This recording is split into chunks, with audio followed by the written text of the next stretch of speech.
नमस्कार मंडळी, राम राम. तर गुरुकृपा चॅनलमध्ये पुन्हा एकदा तुमचं स्वागत आहे. आणि गोबी बघू शकता किती छान उगली. आणि असं असताना आढाऊ मालाला कधीही जोरच असतो, कारण आपण मिरचीवर राऊंड अप मारूनसुद्धा मिरचीचं खोडपा किती हिरवे झालेत.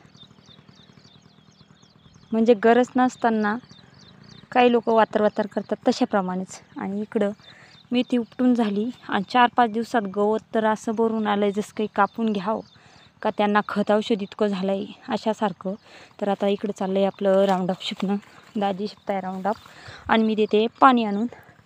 तर आता राऊंडअप शिपून त्याच्यात नंतर परत गोबी लागवड करायची आपल्याला. तर आता 8-10 दिवस तर लागतीलच शेत आपलं तयार व्हायला. तर आता राऊंडअप मारणं सुरू आहे.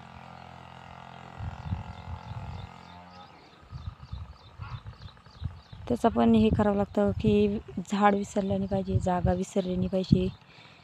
तर चला आता राऊंडअप मारणं.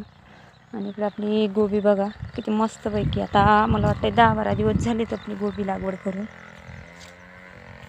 छान मस्तपैकी वाटून राहिली गोबी.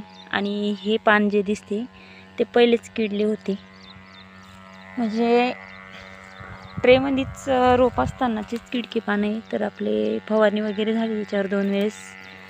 अजून मला वाटतं हे 5-7 वेळेस किंवा 7-8 वेळेस अजून याच्यावर फवारणी लागन. कारण या टायमात खूप अळीचा प्रभाव असतो, त्याच्यामुळं खूपच औषधाची काळजी घ्यावी लागते. आणि इकडं पडीत पडल्यासारखं झालं पूर्ण, कारण पाऊसच असा आहे. फक्त गवत वाढून राहिला आहे. मालापेक्षा गवतासाठी चांगला आवश्यक तो. तर चला बाय.